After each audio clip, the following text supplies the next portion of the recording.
Well, good afternoon, everybody, and welcome to our Edinburgh Business Festival panel discussion on building a sustainable future for Scotland and what's the legacy of COP26. A brief introduction to myself. I'm Bill Fowler. I'm a partner at Dentons, and I'm got the privilege of chairing this session. A brief word about Dentons. We're the world's largest law firm with offices in over 80 countries. And we really are everywhere our clients need us to be as a result of that.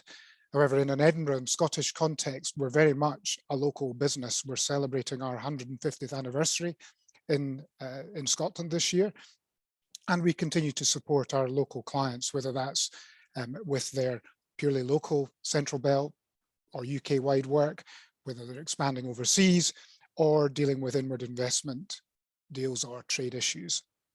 And in recent weeks, with the terrible events in Ukraine, we've been supporting our colleagues in Kiev and also clients who are dealing with the very complex issues of international sanctions and supply chain challenges, etc.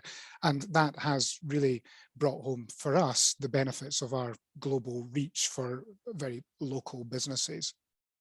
So anyway, that's enough about Dentons, and we are, of course, very pleased to be partnering and sponsoring with the Edinburgh Chamber for this event. And I'm also heavily involved with the Chamber I was involved in their COP26 advisory group, and also I'm currently involved in the Just Economic Transition group. So I'm delighted to support the Chamber in these ways, particularly on topics such as COP26 and climate change.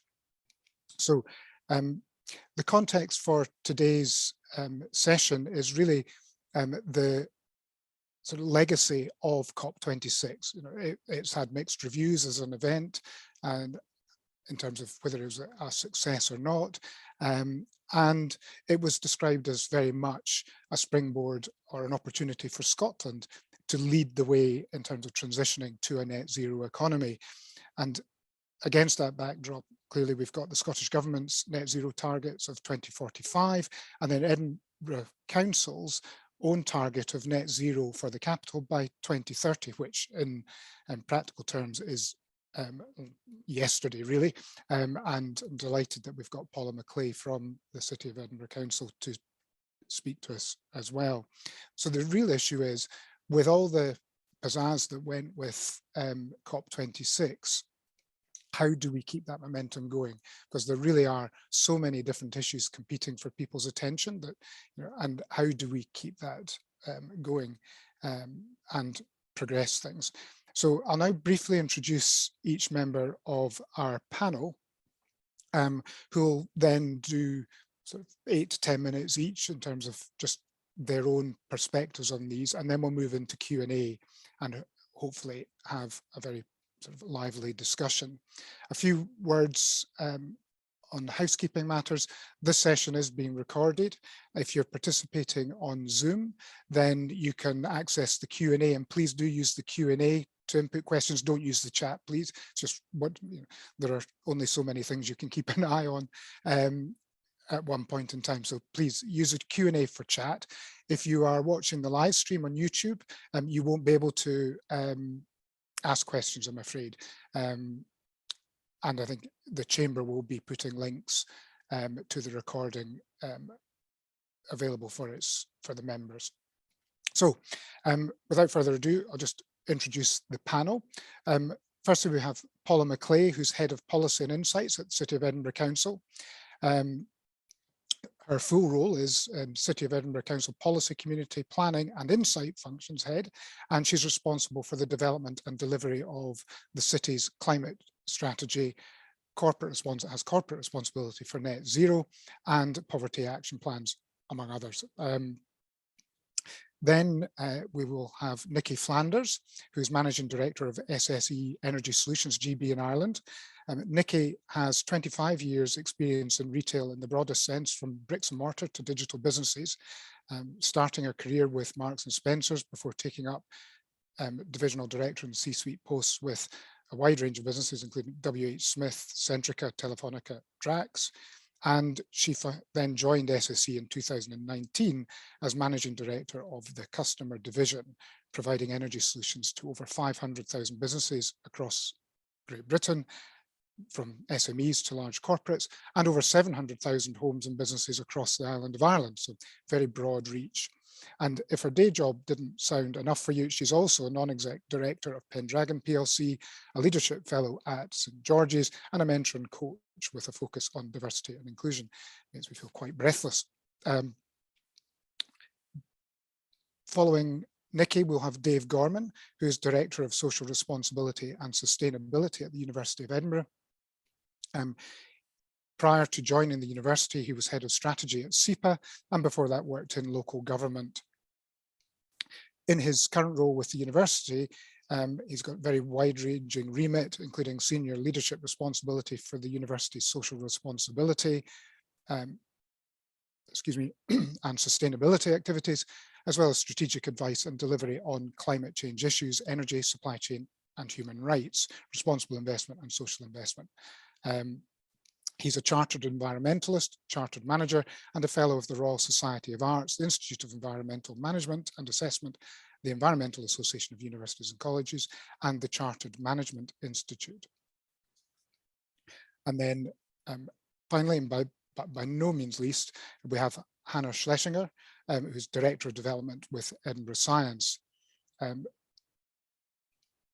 She leads the fundraising, marketing and climate teams across the UK's charitable festival, community and learning projects, and has over 20 years experience in relationship and partnership development across sectors and fundraising across funding streams, including corporate, trust and foundations, major donors and working in that direction towards innovation and business development in climate change, and working with both the UK and Scottish governments, engaging at a ministerial level with policymakers, as well as working across the cultural sector and in large scale events. So with those brief words of introduction, I'll hand over to Paula to kick us off, please. Paula, the floor is yours. Hi, I've just managed to throw my phone that I'm phoning in. So I'm back now, thank you, just in time. So thanks for inviting me here today. I'm really excited to have this conversation with the room, and I was asked to give a bit of an overview of the city climate strategy and how we're delivering and planning to deliver on it. To talk a little bit about what COP meant for Edinburgh and what I think its future legacy will be, and to say a little bit about the opportunities that that presents for Edinburgh in 7 minutes. So I'll do my best. I suppose the first thing to say is yes, City of Edinburgh Council set a city target to be net zero by 2030, but I think alongside that, the council recognised that in order for the city to transition in that way, which is needed to respond to the climate emergency, it's not something the council will deliver alone, and that it will be down to every citizen, public body partners, private sector partners, and all layers of government to really work together to coordinate and accelerate the type of activity we need to see in this city. And that's why when I talk about the climate strategy, it's more about the council holding the pen for the city. And we undertook over 12 months of engagement and development on the strategy. And I would hasten to add that while we've been writing what is and amounts to a route map, really, a journey that we're going to undertake as a city to get to 2030, work and activity is always ongoing. And the key is really to find a way to bring that all together so that we're able to show it is greater than the sum of its parts, and it will take us where we need to go in order to be net zero. So the strategy itself is quite a large document. We'll share all the links. Hopefully you'll have seen it. I'm unapologetic in a way how large it is. It's an 80-page document, but I think when you look at all the things that you need to do in order to get to net zero, it requires that depth and breadth. which is incredibly challenging to convey and to message, but takes a thematic approach, does break down the type of activities we need to go by heat, by growth and development in the city, by buildings and land, looking at transport, looking at just economic transition, about adaptation, and again, how you fund that transition across the piece, as well as citizen consent and behaviour change, which are core fundamental principles for how you would deliver the scale of action we need to undertake. And across those thematic areas, we are really clear that while you have to take a thematic approach in order to eat the elephant, the real challenge is in doing everything all at once at street, neighbourhood and city level, and taking quite a strategic approach to delivering the net zero transition. Within that, I think the strategy, we've provided an executive summary, which, yes, you need to look at the whole picture and the whole system, but also there are some priority areas for action. And within that, we look at heat and energy, we look at decarbonisation of our public transport, as well as transport in general. We look at the decarbonisation of public buildings, as well as energy efficiency in public buildings in the round, and how we can support businesses to transition, as well as to maximise the opportunities that will be presented by the large-scale infrastructure change we need to see to deliver a net zero agenda. Across all of that, as I've said, it's a journey, it lays a route map, but we are clearly in a delivery phase. It is, as was said, 2030 is almost tomorrow in planning terms. So we've established a series of partnerships across the city, where I'm really pleased to say that our partners in the city are stepping up, not just to play their individual roles, but to take that collective leadership and corporate role, including the Chamber, to convene the right types of partnerships to bring together expertise, collective planning, mapping, project and pipeline development, and to map that to our objectives to net zero transition. Across all of that, the Council is leading on the Infrastructure Investment Programme Board, which holds that together and really has the single objective of developing a green infrastructure investment plan for the City of Edinburgh, which, done successfully, will probably be the largest scale infrastructure investment planning that will have happened in this city at one point in time since World War II.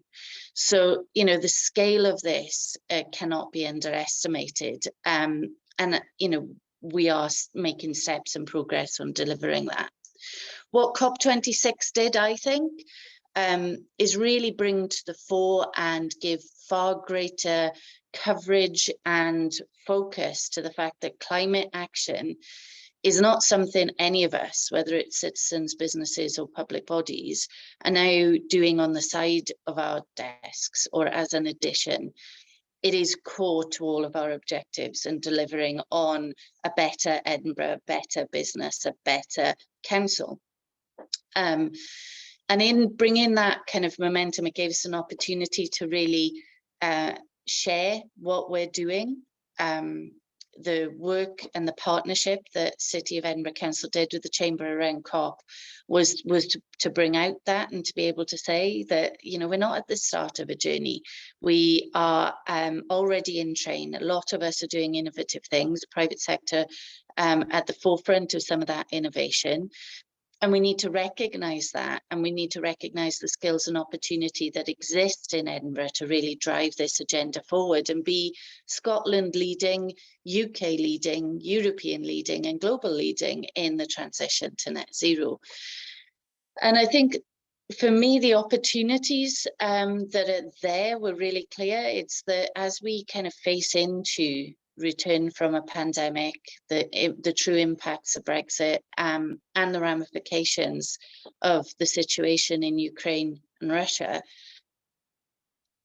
there will be no economic recovery and there will, without it being a green recovery. And that the green recovery and climate action isn't just a challenge and a moral obligation. It is actually where the greatest opportunity for sustainable growth, good growth, and progress in the city towards our city vision actually exists. So opportunities for business development, opportunities for supply chain, opportunity for jobs and job creation, and actually all contributing to Edinburgh being a better, more sustainable place, where we also play our part in tackling the climate emergency that's affecting the planet. So the key now will be maintaining that momentum, maintaining that energy and priority that's been given to climate action so far. And I hope that in part, some of the infrastructure we're setting up across the city to bring the best and most committed minds together to really lean into this challenge and deliver the route map we've set in the climate strategy will happen. So that's my kind of overview, optimism and introduction. And I'm happy to answer any questions about any part of the strategy or the City Council's activity in this space. Paula, that's a fantastic introduction and overview of the city's plan and strategy. So thank you for that. I suppose for me, one of the key things to bring out of what you said, and we can hopefully expand on this in the discussion aspect, is that keeping this climate change and sustainability journey at the forefront of people's minds when there are so many other pressures impacting on people. Once the noise and the razzmatazz of the associated COP26 is gone, how do you keep these things at people's forefront of mind when they're worrying about the price of gas, the price of electricity, they're worrying about, is there going to be further escalation of what's going on in Ukraine and how does that impact? And, it's a really tough ask.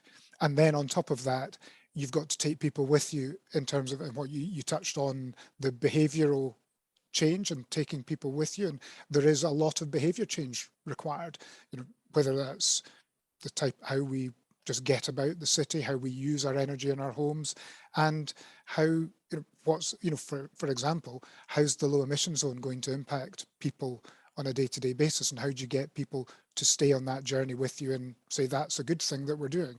And that hearts and minds piece is, I think, a big challenge. So just some observations and that jumps out at me.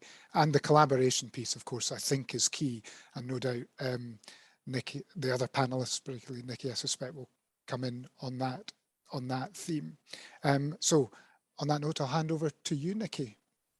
Great. Well, look, thank you. And hello, everyone. It's great to join in this conversation today. As Bill said, I'm Managing Director for the customer divisions in the SSE group. And you'll know us as SSE Energy Solutions in GB. And perhaps some of you might know us as SSE Electricity over in Ireland. So across Ireland and GB, we serve just over 1.3 million customers, ranging from domestic in Ireland only to large businesses. So perhaps just a wee bit about SSE Group. So our vision is to be a leading energy company in a net zero world, but it is more than just words on the page. So, the SSE Group has committed to invest £12.5 billion by 2026 in low carbon infrastructure. So that's about £7 million a day. And our teams are running huge projects. So, as we're speaking, our teams are currently building in SSE more offshore wind than anyone in the world, including the world's largest offshore wind farm at Dogger Bank. And the investment here is going to enable the delivery of over a quarter of the UK's 40 gigawatt offshore wind target by 2030. Now, I think this is quite a fun fact, so hopefully you do too, because sometimes we can get all a bit bogged down in stats, but a single turn of one blade of the Dogger Bank turbine actually powers a home for 2 days. That's in one turn. As all of you, I'm sure, will know, that SSE clearly has very strong roots in Scotland in terms of generation development and also employment. Some of you may be familiar with our Beatrice offshore wind farm, which is northeast off of the Caithness coast, and that's delivered nearly £500 million worth of benefit into the Scottish economy during development and construction.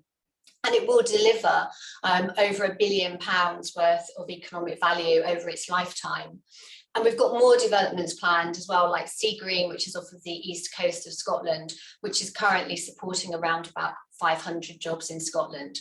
So lots of development ambitions, as I say, with very sort of firm financial commitment. But we also have plans to invest in flexible and long-term duration storage capacity, such as hydro, carbon capture and hydrogen. And for me, I think an area that sometimes gets a wee bit overlooked is actually our network systems. So in order for this new world of energy to work, we need to upgrade our UK network systems. And so the investment that SSE is putting forward provides roughly 20% of the funding that's needed across the UK in order to develop the network systems. And our goal is that the connection of 20 gigawatts of renewable generation and the facilitation of around about 2 million electric vehicles and 1 million heat pumps will actually be on the SSE electricity networks by 2030 through this investment. I'm sure, like many of the companies on the call today, we've got very specific targets in terms of scientific targets that underpin our company's net zero ambitions. And we have a clear target for an 80% carbon intensity reduction by 2030 across all of the group. So that's all pretty technical, but as well as new technologies, a big part of the journey is about developing new skills and creating green jobs for the future. And looking over the next few years, SSE is looking to create around 1,000 jobs a year, which are all very firmly aligned to the net zero transition. And so coming back to my job role in terms of energy customer solutions, our job is actually to be that shop front for the SSE group in terms of the green generation and the more broader generation portfolio and low carbon solutions, with the primary aim that we're working with our customers to support them on their net zero journey. And as Bill said, you know, very much in the collaborative role. Paula called out some super examples in terms of what the City of Edinburgh are doing. And there's loads of innovation going on there. What we do tend to find, particularly our SME customers, so our business customers running small and medium enterprises, that they say it can be pretty daunting to know where to start. And you know, this is a massive oversimplification, but I tend to think of energy consumption in 3 categories. So first of all, understand how your company is actually consuming today and how you can make it more efficient. And so at SSE, we offer things like energy audits, identify opportunities, and free energy management tools. And for larger businesses, there's a range of applications that we and others offer. So things like building energy management, and Paula referenced some of the infrastructural changes going on in the City of Edinburgh. And these types of tools are really quite fundamental to be able to measure the outputs of what you're hoping to get. But whatever your size of business, smart meters really are the key. And I completely understand for many business owners, particularly having gone through 2 years of very challenging times with COVID, the thought of having to power down your business in order to put in a smart meter is actually putting a lot of people off. But smart meters really are the portal to that smarter use of energy. And there is no additional cost, and actually there's minimal disruption for a business. So the installation tends to be less than an hour, and the downtime in terms of not having a power supply is around about 15 to 20 minutes. And so this is something we're really keen to discuss with our customers, because I think that sometimes the perception can be quite different. So once you sort of understand what it is you're using and how you can be more efficient, then the next step is to make sure that whatever energy you're using, you make it green. And so at SSE, one of the things that we do for any of our customers who sign up to one of our contracts is that they will automatically receive 100% renewable electricity from our UK wind and hydro assets. And there's clearly independent verification around that as well. And obviously there's options like green gas if you're a gas heavy industry, in terms of being able to demonstrate you're cutting your carbon emissions. And for some companies who want to take perhaps a slightly longer view on their energy strategy, you may have heard the phrase CPPAs, and that stands for Corporate Power Purchase Agreement. And again, historically, these have been shrouded in loads of complicated terms. So at SSE, I think, we've actually gone quite some way to debunk a lot of these terms. We've made it very simple and very flexible so that customers of all sizes could actually sign up to a longer term contract, so like 2 years, 5 years, and maybe some 10 years, but mainly 2 to 5. That actually has power from a specific asset in terms of actually having that corporate power purchase agreement. And so once you've then sort of looked at what you're using and how you can be more efficient and then how you can green it up, that third step is really about reducing your carbon footprint. And there's lots of stuff out there. We had Paula mention some of the technologies and ways that people are looking at that from a city perspective and also from a business perspective. So solar installs, battery storage, on-site generation are just some of the ways. And I think, sometimes speaking to our customers, what can be quite hard to navigate and what some people aren't aware of is that there are grant options that businesses can access from local enterprise partnerships. People like the Carbon Trust and commercial banks also do specific green products. And so we see our role in just making sure that we're able to point customers to various resources. So the theme of this webinar is obviously COP26, and Bill asked the question, did it have the desired benefit? I think I was very lucky to spend a substantial amount of time at COP. I was there for most of the days, and I think potentially that there were some quarters that actually went into COP with slightly unrealistic expectations. To think that we could solve such a majorly complex issue in a week would not have been realistic. Did it get to the 1.5%? Well, we know that there's various views as to actually where it landed, and we know that we fell short of that. But that said, it absolutely galvanized. It connected businesses to policymakers. It connected businesses to each other. And just a couple of examples, that post-COP, we at SSE hosted various sort of delegates from Denmark and from the States, and we took them around our wind farms and our sort of assets to actually share best practices in terms of what we were doing. So I think clearly the events of the last few months, and again, Bill, you mentioned it in your intro, in terms of rising wholesale gas prices, has brought very firmly into the frame that we need to reduce our reliance on fossil fuels. And it makes economic sense too, because not only is the cost of developing renewable generation reducing, renewables actually pay money back to the consumers when the wholesale prices are high. And one illustration I'd like to give on this point is, had it been operational today, our wind farm in Dogger Bank, which is in development, would have paid back over 1.6 billion to consumers this winter, which would be around about a £67 reduction off of every household in the country's bill. So in summary, the challenge is clearly significant, but there are many companies and councils and government bodies out there, just like we are in SSE, who have the know-how and are getting on with doing the job. We're doing that in our way in terms of developing renewable generation and working with customers to share what we have to support them on their own journeys. And that's what I think it's about, really. The final sort of point of it is that we're only going to get there if we all work together, collaborate and pool our diversity of thought. Thank you, Bill. Thank you very much, Nikki. I mean, some fascinating stats. I particularly like I do like the single turn of the turbine blade stat. I think a couple of themes for me that jumped out was, again, the collaboration piece and big business working with smaller businesses to help them progress along the journey. And I think that's absolutely key, because it is daunting for smaller businesses. And the other piece was the skills piece. And this is such a long-term journey we're on, some very short-term pressing needs, clearly, but it's long-term if you're looking to 2045 and beyond.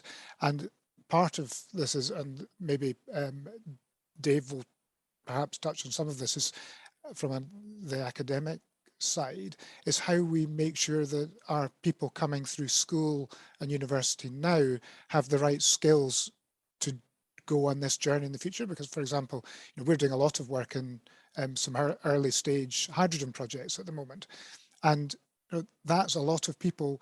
I mean, hydrogen's not a new thing, it's used in industry all the time, but using it for what we're planning to do and transporting it at bulk in the way we're planning to do it, and to manufacture it in the scale that we're looking at doing it, requires a whole new set of skills and more people trained with those skills. And how do we bring those people through at the same time as the timetable for the energy transition is operating? I think that's going to be key. And the other thing is, you mentioned smart meters. I mean, they've had a lot of bad press in the past. There's been lots of noise about them over the last 10 years, and smart meter rollouts and schemes, big government schemes that have just fallen flat, frankly. And how do we overcome the public view of those things as potentially a failure, or they don't work, or whatever the sort of mindset is about them, so that they actually do get taken up now and do facilitate that more efficient use of energy and reduction of carbon footprints as a result. So just a few observations on that. So thank you, Nikki. And Nikki, just so you're aware, there is a question for you in the Q&A that you might want to think about ahead of the Q&A session. Dave, the floor is yours. Thank you, Bill. Good afternoon, everybody. Great pleasure to join you. My name is Dave Gorman. As Bill said, I'm Director for Social Responsibility and Sustainability at the university, and that means helping the university understand and try and focus our response on things like the climate crisis we're discussing today, the nature crisis, how we do what we can on human rights issues, engaging with the local community, and our investments where we want to be a responsible investor. I thought I'd touch very briefly on the size of the university. We're one of the largest employers in Edinburgh with 12,000 staff. We've got about 45,000 students from, I think, about 160 countries, so we're a very international university. We've got 600 buildings with about 10 million square feet of property, and turnover, we're larger, universities are larger these days than people realize, I think, so our turnover is about 1.2 billion, and we've got about $1 billion of assets under management. And what we try and do is use all of that size and scale and reputation, we're a world top 20 university, to take a whole institution approach to these kind of issues. So we have a net zero target to be net zero by 2040, so slightly later than the city.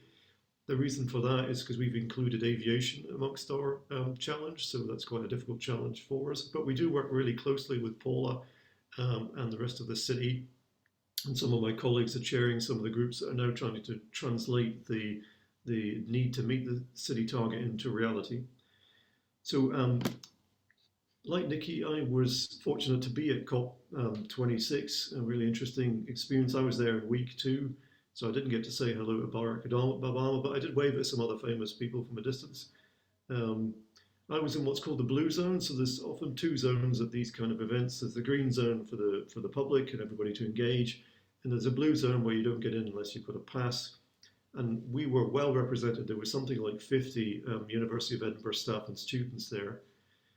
And I attended dozens of events while I was there. It's a real blizzard of stuff. And I decided that I would try and tweet about all the major announcements that were happening.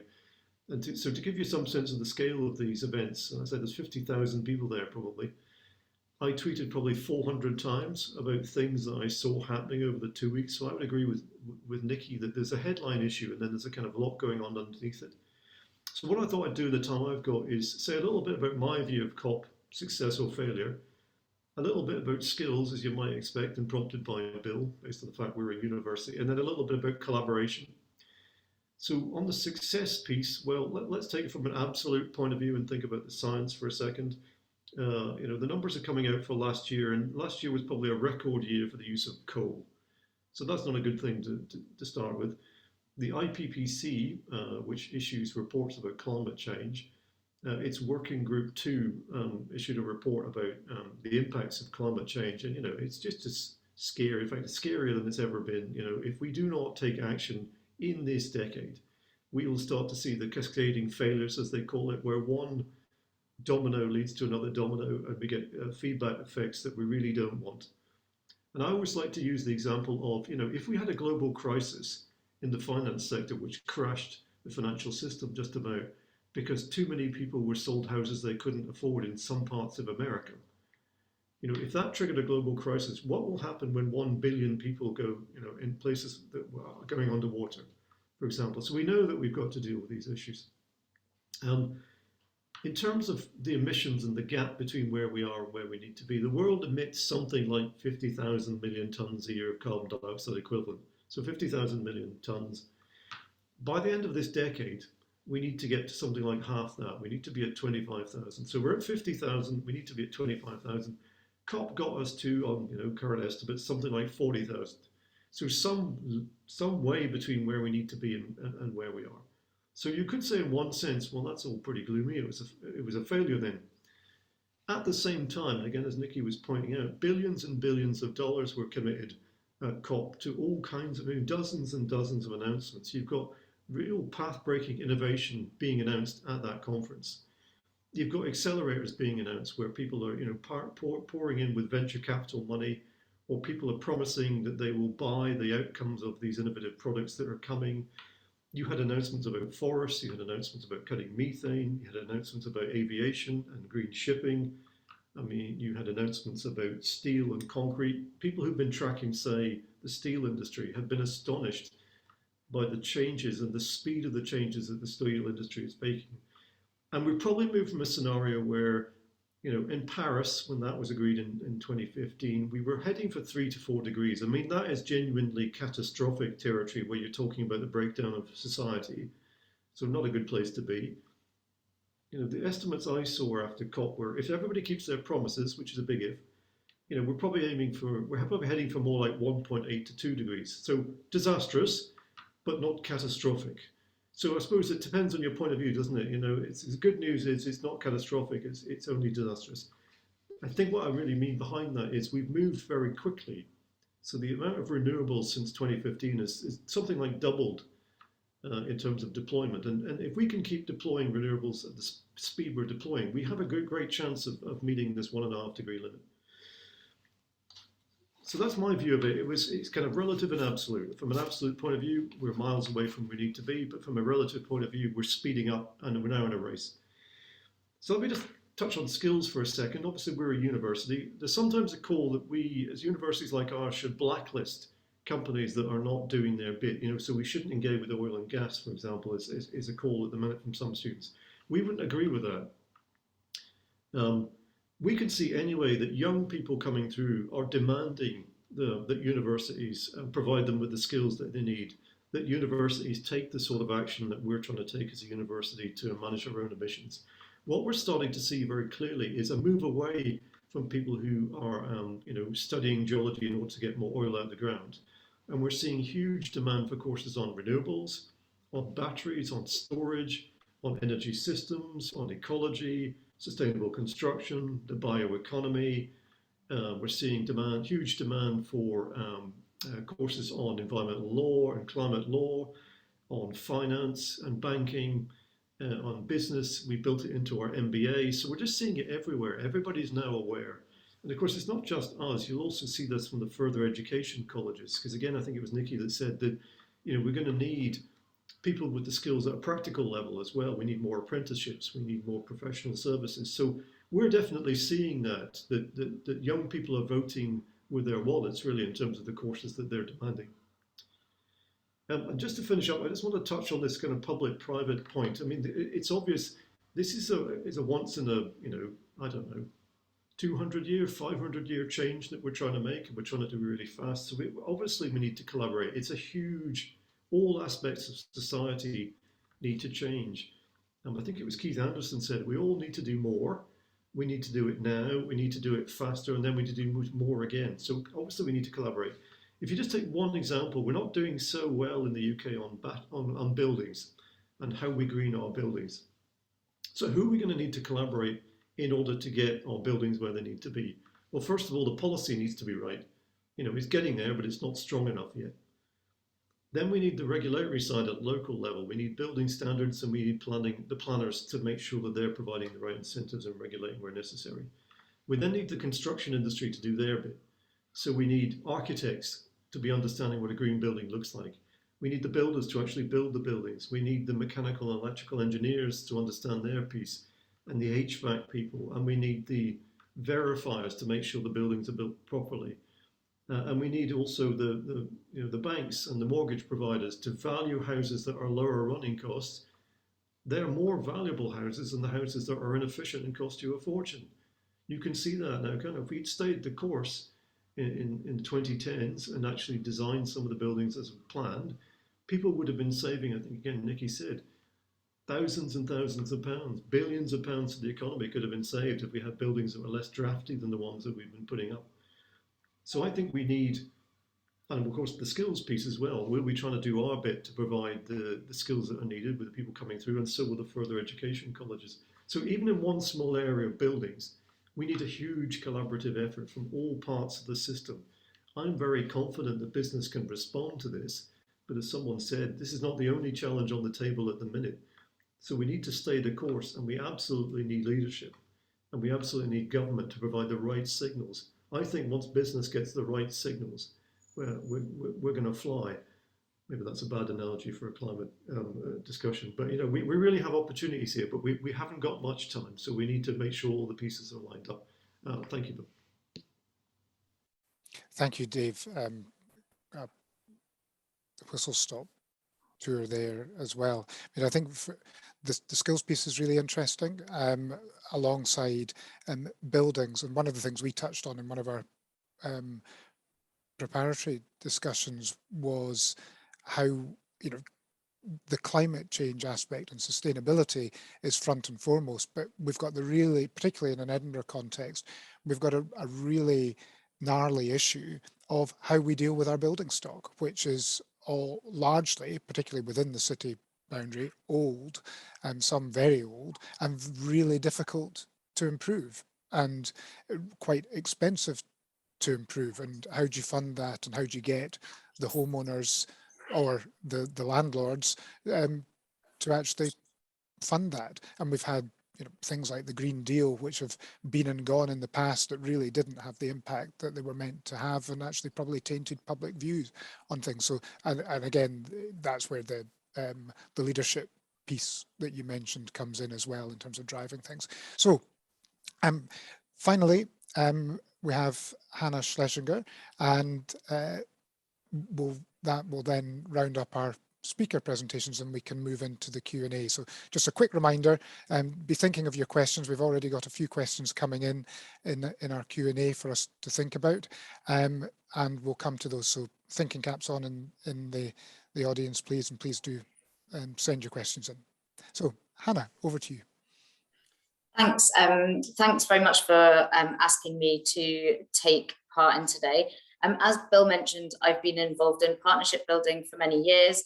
And as my colleagues on this panel have mentioned, I believe very, very strongly that collaboration and innovation are going to be key moving forward, and that we're going to be unable to do everything that we need to do without winning over hearts and minds as well, and generating really positive behaviour change amongst the public.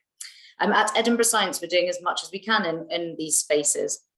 Edinburgh Science was set up in 1989 to deliver the world's first and still one of the world's largest science festivals. 2 years later, we set up Generation Science, which is a touring primary school education programme that visits schools in every local authority in a normal year in Scotland. and that's up to 55,000 school pupils. At the moment, with COVID, we've been delivering in a slightly different way, sending boxes full of cool kit to schools and delivering this remotely. So we are continuing with this project.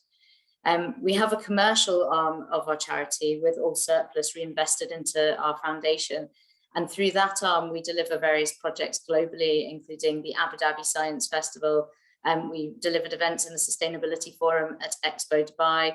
We created some content for SSE actually at COP26 as well. We also have another event around careers, which I think links very nicely into the skills for a just transition, which I can talk a bit about later if it comes up. But our Careers Hive event encourages young people to continue with their STEM or their science, technology, engineering, and maths education. And that we do that through sharing the wide variety of jobs that might be available to them if they do continue with those subjects as they move through school. Our Science Festival's got a really wide variety of events for everyone. So we have family events that many of you will have experienced with your families. And we also have a whole load of activity for adults as well that people may well have attended. Our most prestigious event is the Edinburgh Medal, which is awarded every year to a person of science who's done something really amazing. So this has been in the past James Lovelock and also David Attenborough. And in 2019, we welcomed Christiana Figueres to receive this award. And the inimitable Martin Valenti, who many of you will have met, had just joined our board at the time, and he encouraged us to make the most of this opportunity. So we invited senior leaders to a small and exclusive roundtable event. So we had individuals there from really wide variety of sectors and organizations. So EDF, we had WWF and the University of Edinburgh, SEPA, really wide variety of organizations to talk together in a collaborative way. And as Martin had suggested, it was an incredible experience. We found new ideas coming out, new collaborations coming out, and Christiana at the end of the meeting said, I'm coming back in 2 months' time. I want to hear how all these ideas have developed. And so 2 months later, we brought the group, now much bigger, together to present to Christiana lots of different ideas and innovations. We also had Rosanna Cunningham, who was then the Cabinet Secretary for Climate and Environment. And a lot of these innovations and ideas went on to be developed in different ways and have progressed. Our events have continued. We've continued doing this because what we found was, whilst we're a charity, we don't have the finance or the resource to deliver a lot of these ideas. What we do have is a convening power, and also people do trust us with the science as well.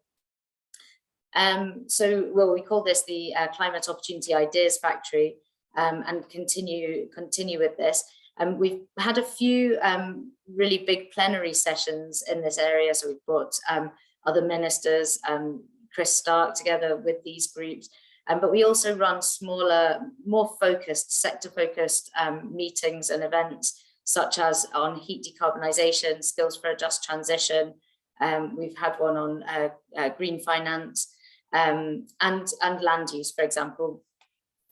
One idea that emerged from one of the earlier roundtables came from Bailey Gifford, who, like SSE have mentioned, Nikki at SSE has mentioned, found that SMEs that they were working with were really struggling to focus on their net zero journey. They have so many other things to do. They found it really difficult to figure out how to do it. And they asked us to create something to help them, to support them. The idea initially was a pledge, but I think we all know there are a lot of pledges out there, and you know, how effective are they sometimes, because is it just a badge, and how are they monitored? What we found was that what we could do was look at the science and bring together the things that we felt were really important, different tools, different resources, different organizations that support this journey. And we've put them all in one place, and we call that the Net Zero Toolkit. It's completely free to use. It was launched last June, and we've got around 350 users at the moment, always open to hearing from new partners for this. And if any of our listeners here are keen to get started on their net zero journey, please just have a look at it and let us know if we can do any more to support. We've started having some events bringing together SMEs to talk about challenges and hear from others as well, to help them on that journey. So I guess the other thing to think about, the other thing I was going to say about the Net Zero Toolkit is we did think it was just for SMEs, but actually what we found is much larger companies really need to encourage their suppliers to make these changes and help their suppliers to make these changes if they want to be truly net zero. And so we have found more and more companies helping us to promote this tool to the businesses that they're working with every day as well. As a science festival or a public engagement organisation, we're in quite a unique position. And we're trusted for our science, and we engage the public through a means that we call often internally science by stealth. So people go out and enjoy some cool activities and maybe don't realise how much they're learning at the time. And we do include quite a lot of content that relates to climate. We've become more and more passionate about that over the years. We have always programmed for the planet, but more and more this is feeding across all of our different work streams. So our educational programs, our community engagement, and also our science festival. So this year in our science festival, which I can let you all know is launching next week and will be taking place from the 9th to the 24th of April across Edinburgh venues. We're going to have a free to access exhibition on the Mound called Consumed, which is all about our consumption, small changes that we can make to make a positive impact on the climate. This is one of the ways that we engage with communities, is putting free activities in places that people might stumble upon and then can learn from while they're there. We also have in our adult program events, panel events and discussions on circular cities, for example. But we also have our sociable science events. This is where our science by stealth really comes in. Climate cocktails, for example. You can join a trail across the city called Toast to Gaia, visiting different bars around the city who've created net zero cocktails and can tell you all about the different ingredients that they're using. And also a number of other events that are going on across the festival as well. So I guess now what we're doing is trying to integrate this more and more through our projects. We're creating a new workshop for our schools program all about the climate. And I think COP definitely pushed us harder, but it also really helped us create new connections and work with new organizations and helped us actually to bring people together, because people and different companies and different organizations across Scotland were so desperate to work with others and see if they could find ways to make a positive impact. So yes, I think that's everything I was going to say. Thanks very much, Bill.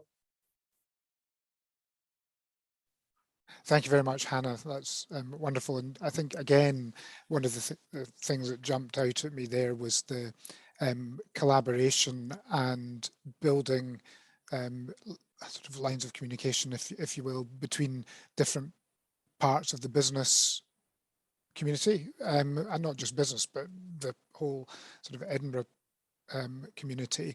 I think for me, one of the things in that is not just keeping it within a sort of almost rarefied strata of the business community or the public, like you and I in our normal lives, and actually cascading those efforts out to everyone so that everybody's on the journey. Because going back to one of Paula's opening comments, where she was talking about how this is something that needs everyone in all sectors and all walks of life to be engaged in, and we're all on the same bus here, and hopefully going to the same destination. So, just making sure that we're not too restrictive in who's participating in events. And that's one of the things I think is great about this forum, is it's an opportunity to speak to everybody.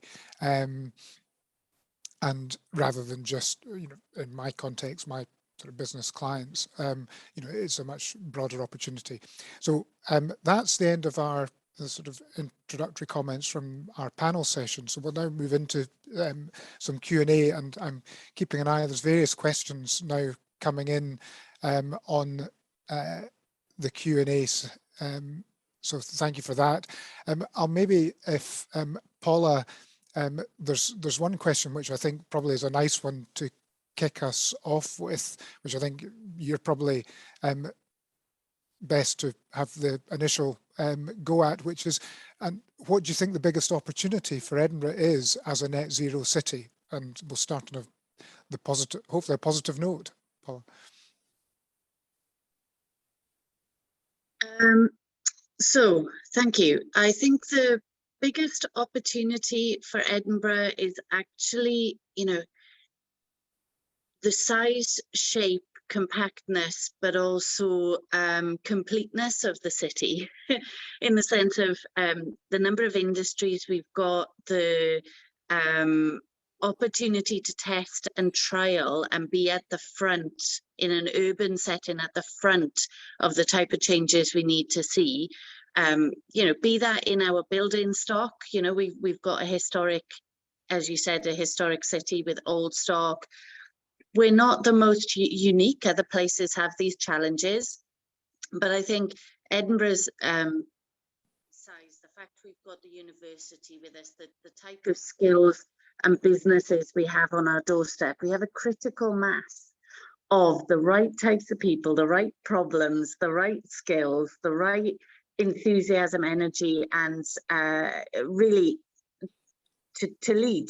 And I think we don't always maximize on that, as we always focus in Edinburgh on the things we haven't done and the things that we still have left to do.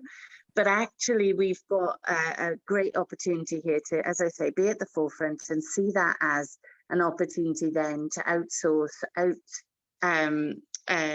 present to others those opportunities and drive our economy to other parts of Scotland, to other parts of the UK by virtue of having led that innovation in the city centre. And I think, I don't think we always sell that or maximise on that potential as much as we could.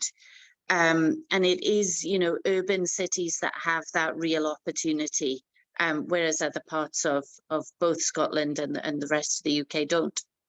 Yeah, I think another area for me, sort of opportunity outside the sort of the business side of it would be, I think, the sort of general landscape and environment that we all live in, and how we improve that in terms of use of green space, changing travel behaviours, creating a much more open and pleasant environment for people just to be in and about, much healthier. I think the compactness of the city and the geography we have really do offer us some opportunities, as you say, around connectivity, around green space, around land use that perhaps other places don't. And I think it is really recognising those opportunities and selling them more, both to funders as part of our collaboration and to the Scottish Government.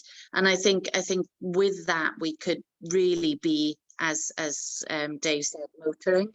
The only other area I would really highlight is, if you think of the journeys we need to go on, Edinburgh is perhaps at the starting blocks of its energy journeys in terms of energy generation and distribution. And yes, that means we've got a long way to go, but it also means there's a lot of untapped opportunity and potential in that particular area of work that I do think is offers significant economic growth and general benefit, both to a just transition and to the wider city. Dave, do you want to come in on this? Yeah. I do indeed, Bill. I just want to caveat what I'm about to say, otherwise it will sound glib.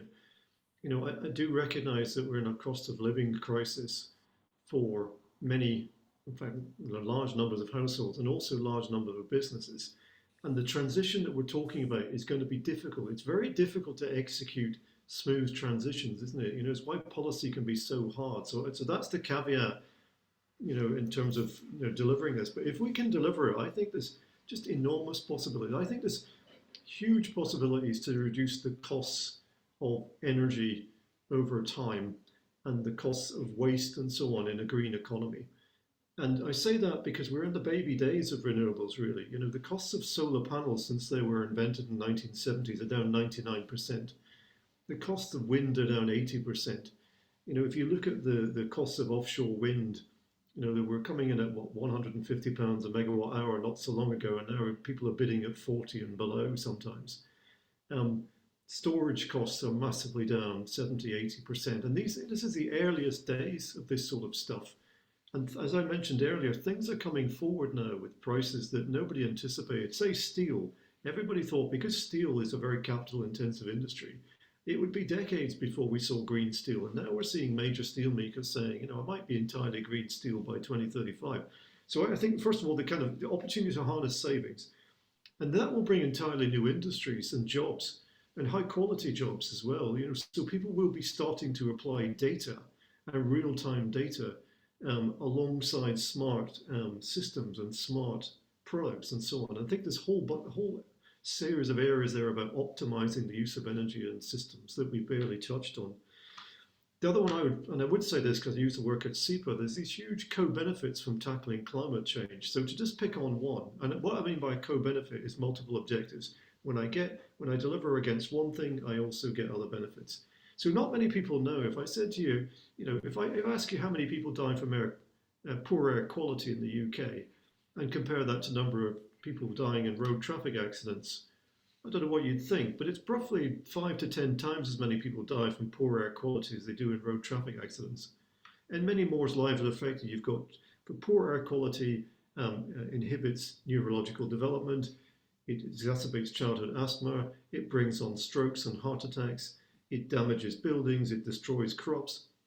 When you start to tackle climate change by eliminating fossil fuels, by moving to electric vehicles, I mean, we don't only want to rely on electric vehicles, we want to also rely on public transport, but just let's imagine that we just move to electric vehicles. You get these huge co-benefits in terms of air quality, billions and billions of pounds worth of co-benefit.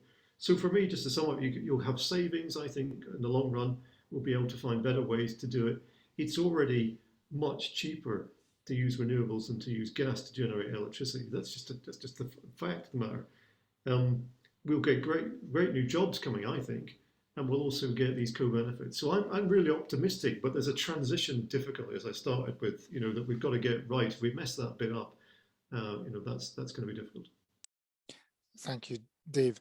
Does Hannah, Nikki, do either of you want to come in on this question, or shall I move on to one of the other questions that are coming in? Nikki, you've come off mute. I was going to say there's loads of great questions here, so I'll let you move on, because there's quite a few themes. I think we can link some of the questions together. Yeah. Okay. So I don't know. Do you want to take the first question that came in, Nikki, or? I mean, look. Yeah, I mean, I'm happy to probably send something on as well, but in super quick summary, renewable gas is produced from sources like agricultural materials, and it goes through a process of anaerobic digestion. And what that does is it basically breaks down the carbon dioxide and it removes it. Now, the challenge with green gas is that there isn't very much of it, and therefore that's reflected in the price. So what we've done at SSE is we've created a proposition, which, you know, the details are on our website, which basically blends pure sort of 25% certified renewable gas with a 75% carbon neutral gas back off, and that's all explained on our website. But the scientific answer would be it's extracted through anaerobic digestion. So there is such a thing as green gas. Yeah, thank you. Because it is intuitively quite confusing, and a sort of, yes, what's that? So thank you. So one of the linked questions I think that came in, and Hannah, you might want to come in on this one to start with, was the question about having discussed the benefits of a net zero city, but one of the linked questions is, how do we move to net zero in a way that's just and we don't leave groups behind? And I think that's one of the things you touched on in your session, and everybody will have an input into that, because a just economic transition is obviously key. Yes, so we've run a couple of roundtables on similar topics. Just transition and skills for a just transition looked at how we can encourage everyone to think about changes in careers and making their changes in a way that isn't going to be disruptive as much as possible. I mean, we know that there are people who have jobs that are going to change, but a lot of it is all links back to, firstly, collaboration. I hate to keep saying the same thing, but we have to be collaborating with groups everywhere. And we talked a lot about finding, key people within communities, all sorts of communities across the city, the country, and working with them in the way that they want to be worked with in order to affect public behaviour change. We're having a roundtable event on the 27th of April. If anyone's interested, please get in touch, which is going to be looking at public behaviour change. And we're really interested in how do you make the decisions that need to be made? How do you make people make those decisions without forcing them? So how do you encourage people to decarbonize? How do you make these decisions as sexy as the choice to get a Tesla, and also as a more affordable, because everyone would love to have an electric vehicle, but they're not very cheap and they're not easy to get, So we've been doing a lot of work around this I think for us, the way that we can do that is around the public engagement through the festival, through sharing as many messages as possible with different community groups, but also through working with all of these different groups within our roundtables and trying to work out how to encourage the groups that aren't already engaged with us to be engaged. Thank you. I mean, I suppose another aspect to this is actually not leaving, people whose jobs have depended on fossil fuel production and supply or use in one shape or form, and making sure that they can transition to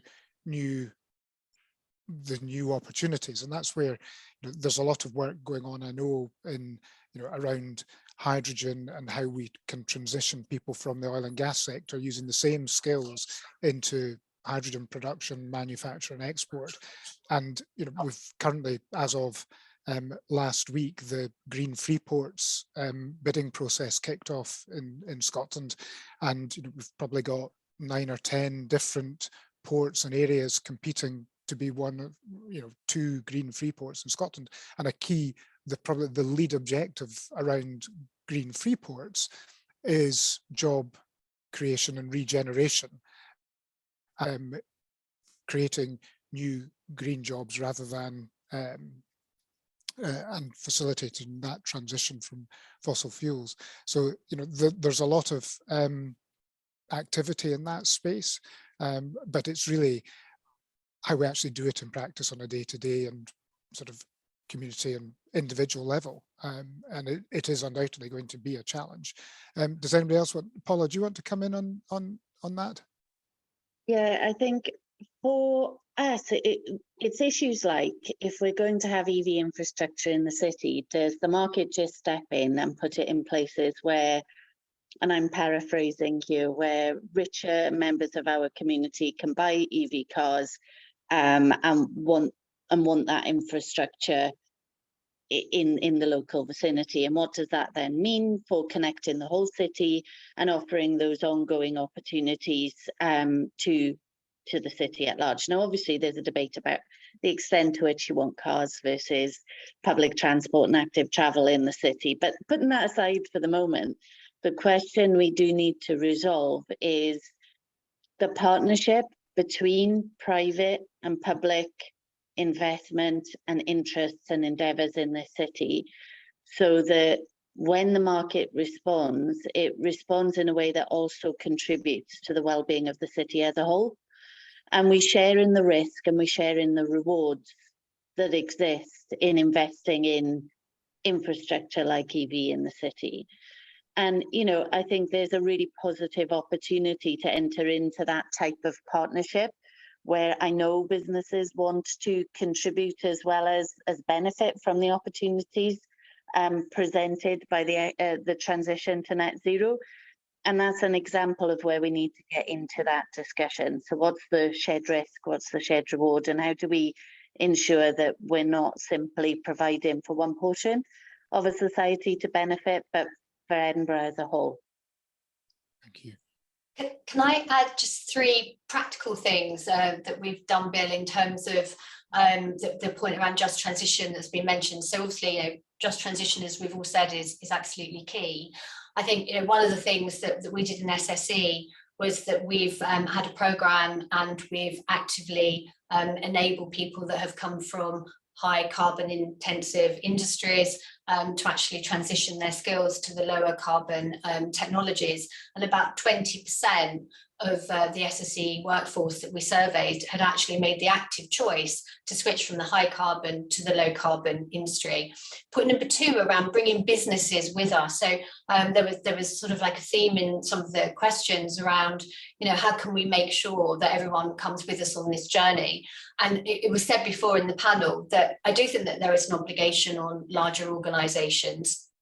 And one of the things that we've done is that we've said to a larger organisation that you can pass on your green tariff rate, because it's, you know, green contracted tariff rate, to your supply chain to actually try and help level up the playing field for SMEs. And I think third and finally, I'd like to call out that, you know, as we move on this green sort of on this transition and towards net zero, that there is an opportunity for companies to be thinking about the broader community. So the example I would give is that we've worked with some data centres, and as we know, they create lots of heat. So we've worked in terms of installing a heat network where essentially we can capture that heat, and they've been able to redistribute it to a hospital that was next to their sort of offices and a school. So just thinking really, you know, whole system thinking in terms of the overall infrastructure, where you're creating the heat, where you're losing the energy, how you can capture it and re-divert it, is another way to actually make sure that you're bringing a levelling up in terms of the transition. Thank you. Dave? I know you want to move on, Bill, probably, but no, yeah, carry on. Yeah, so what the polling telling? Polling tells us that people want to be green, people care about their children and grandchildren, they want the climate issue solved. But as we move into the next phase of transition, it's going to be more difficult than what we've done before. You know, so we need people to come with us. And I think that means this fairness and distribution point is absolutely crucial. You know, we've got to get it right. And this is where government needs to step up. We've got a mixed track record in the UK of not abandoning communities to their fate. You know, when we've seen it with shipbuilding and railways, and we've seen it with steel making and coal mining, we've not got a great track record, and people have got long memories of how they were left to it. The market will not solve this issue on its own, and government must design policy to think about fairness much better, in my opinion, than it's been doing. Second point, I think, is, yeah, as you'd rightly said, there will be certain sectors that either won't exist or won't exist in their current form, and they need to be helped. And I would extend that beyond oil and gas. I think this transition and disruption coming in the farming and food sector as well. It just doesn't know it yet. And, you know, again, we've got to help farmers and others to make the transition to a low carbon future. And I don't think we're doing well enough. And these are the sort of things that I think. Final point I just want to make is this is also a global justice issue. The people who are not creating the climate problem are the ones who are already facing the worst effects. If you think climate change is a distant problem, you need to visit Africa. And you need to talk to some of those economies that are already 5 to 10% smaller than they would have been, not because they've emitted much carbon, but because we've emitted a lot of carbon. And you're already seeing famines in Africa caused by climate change right now. And so the next round of talks in Egypt, so we talked about COP26 in Glasgow, the next round of talks in Egypt must begin to deal with this point about loss and damage and what the North is going to do in order to support the South. Because again, this transition is not going to happen even if we do everything that we're planning today in Edinburgh. It's not going to happen unless India and China and other places also do their bit. And they need some help as well. So I think whoever asked the question about distribution of costs and benefits and fairness, to me, that's almost, it's not quite the number one issue, but it's right up there. If we can't get that bit right, then we're doing something wrong as well. Yeah, thank you. I think the next question that's sort of caught my eye is this, I suppose, yeah, is about a corporate one and linked to corporate targets. So maybe one for Nikki to take in the first instance, but no doubt Dave, also the university, will have a view on this. And it's the question is, it's wonderful to see targets for net zeros at a company level. However, it feels like on a private level, they generate a lot of flying, traveling and CO2. How can the cooperations required mean net zero behavior, and can being more local solve this. So I think that's a question about, how do we actually ensure we have the collaboration that's needed? And we saw at COP26 the importance of the face-to-face element in terms of thrashing out a deal, however imperfect you think it was. We saw that live and before our eyes, and that wouldn't have happened had it been on Zoom or by phone. So, but how do we justify that and the traveling, and how do we encourage good corporate behavior? So maybe Nikki, do you want to jump in first? Sure. I mean, this is most definitely about adjusting how we do things. So for sure, whoever asked the question, I completely agree. Equally, as Bill's just said, some of these challenges are pretty tough. And we know that there is a need for people to physically get together and actually debate some of these tough challenges. So I'm not imagining that we're going to be able to eradicate that completely, but I think that it's great actually where we are with digital applications and digital tools. So all of us will know, obviously through the very unfortunate circumstance of COVID, how every company, across the land in terms of office-based company is actually taken to doing Teams and Zoom calls like we're doing today. And we are seeing that, the effectiveness and the efficiency of organizations, from what I'm hearing, has not been negatively impacted. In fact, it's actually enabled more inclusion and more diversity in many cases. And obviously now we're moving towards more of a hybrid option. Equally, even when we think about really technical stuff, there's some amazing digital moves in terms of building out generation. So just as one example, artificial intelligence and actually having something called digital twins, which is where you've got your physical asset and then you have your asset digitally. So you can actually create all sorts of different scenarios. And then you can share that with anybody, worldwide. And obviously this is a worldwide challenge that we're dealing with.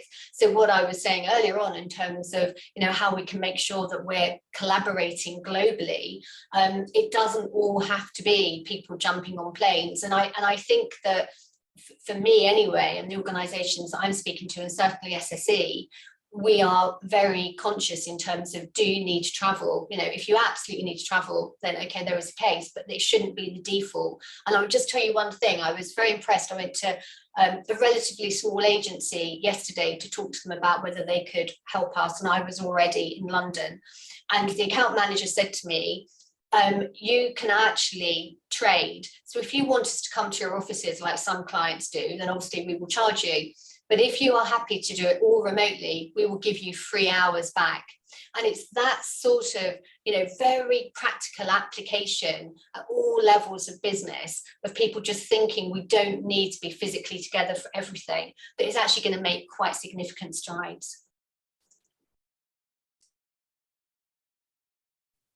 Thanks, Nikki. And my apologies, I'm just having to do a little bit of IT here because I managed to come without a power cable for my laptop and I just realized it's about to collapse on me. So Dave, do you want to jump in on that question? And I'll just I'll find a plug socket. Excuse me for a moment. Absolutely. No, Nikki, I'd agree with everything Nikki's just said. We've introduced a sustainable travel policy at the university, and we talk about climate conscious travel. So we say to people that, if you have to travel, then so be it.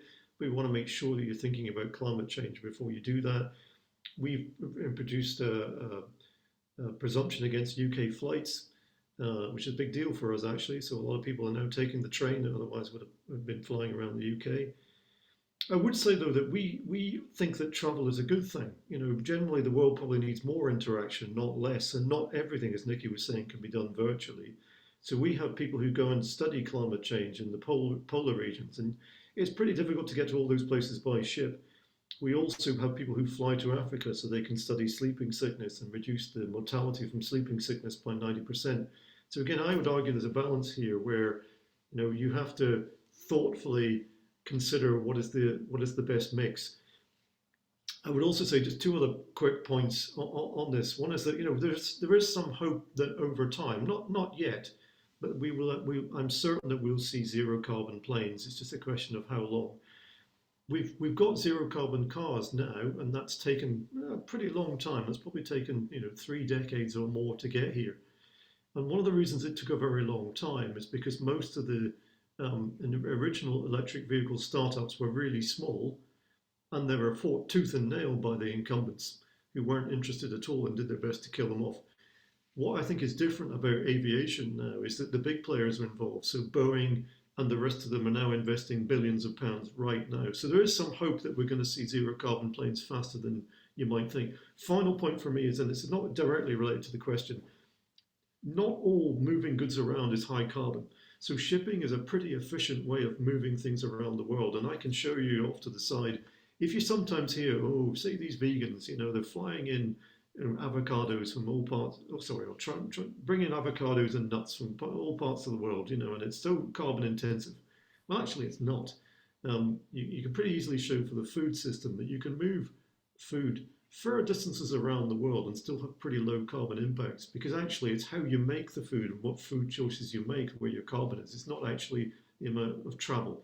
So it's quite a complex question. And I always say to people, the assumption that travel is a bad thing in and of itself isn't always justified by the evidence and isn't always justified by the circumstance. So at the same time, we just don't like people hopping in a plane to China for, because they quite fancy it. So I think it's quite a nuanced one, and I just wanted to add that element as well. And I don't know if in the meantime, Bill is back, or Hannah. I am back. Oh, Thank you. I was just going to say, it's for me about reducing it where you can. So when I was working with Baillie Gifford, when we were talking to them about all of their net zero plans, they were talking about how they were going to reduce their carbon emissions, and instead of people traveling loads of times a year to Canada, they were going to do 2 trips a year and fill it with all of their meetings on those 2 trips.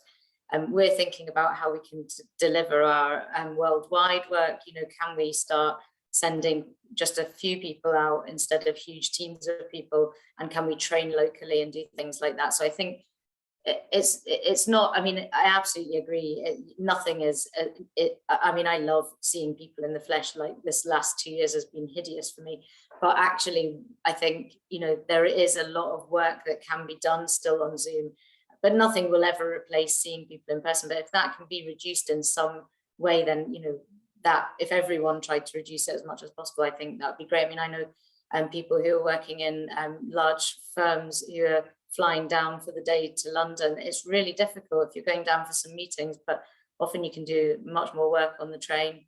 Yeah, that was all. Thank you. So I'm just conscious of time. Just make a plug in there for so Edinburgh's Climate Compact, which was developed by the Edinburgh Climate Commission, has, in signing up to that, it has a section which is about travel. And I think it's about mindfulness in your decision making. So, it is about your business model as we're hybrid, what that's going to take. It's about your parking facilities and what facilitates what type of decisions by people traveling to your workplace, as much as traveling for work. And it's about the incentives and policies you have. Like Dave, the council has a policy which has a presumption against travel unless a case is made. And the case can be made. It's not an absolute bad.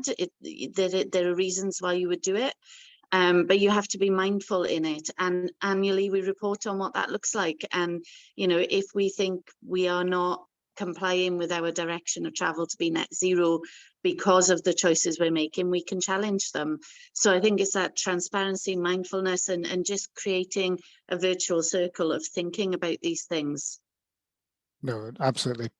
Thank you. And that all comes down to just, individual decisions and individual circumstances that we have to, as you say, be mindful of. So I'm conscious of time. We just got a few minutes left. There are a whole host of questions that we could get into. None of them are a particularly short answer. And as you can tell from the discussion already, there are lots of views and inputs. It's just, with apologies to those people who have put in some very thoughtful and searching questions, we're just not going to be able to get through them all in the time that we have. But maybe just to round us off, I'd like if each of the panel could maybe tell us what it is about the sort of energy transition and net zero innovation that most excites them, and either from a personal adoption point of view or that will give us the most benefit in the future. So if I can just maybe, Nikki, do you want to kick off and we'll just... Sure. Well, look, from a personal point of view, let me answer it in that way.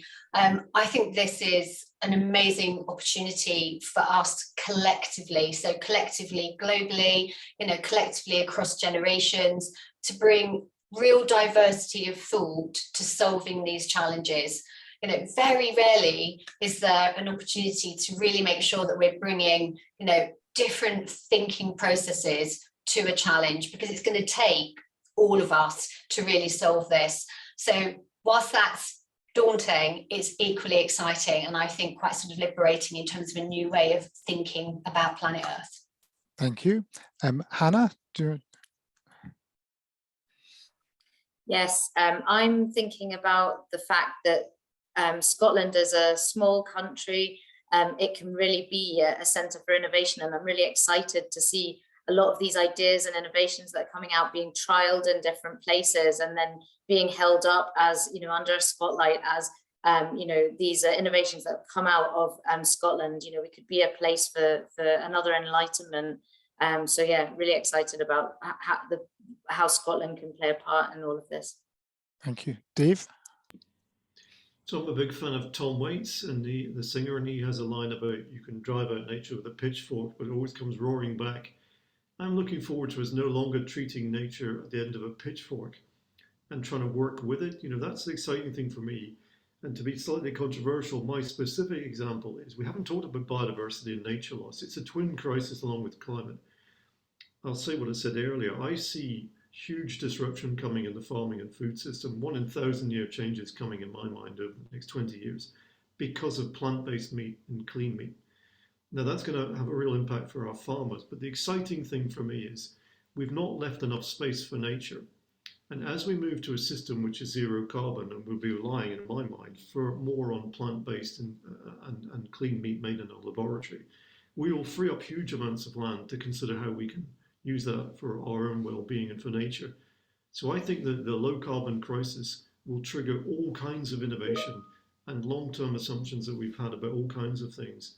Treating nature at the end of a pitchfork, I could see us having opportunities to think about that as well. So that's what excites me. Thank you. And Paula, maybe just to round us off, I think it's appropriate from the cities or indeed your personal perspective, just to round us off.